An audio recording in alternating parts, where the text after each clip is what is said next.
विपत्ति से बढ़कर अनुभव सिखाने वाला विद्यालय आज तक नहीं खुला।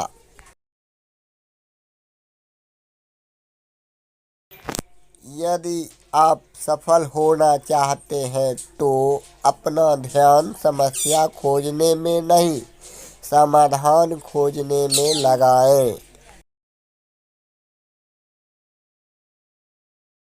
जिंदगी में उन सपनों का कोई मोल नहीं जिनको पूरा करने के लिए अपनों से ही छल करना पड़े। जीवन में सपनों के लिए कभी अपनों से दूर मत होना, क्योंकि अपनों के बिना जीवन में सपनों का कोई मोल नहीं।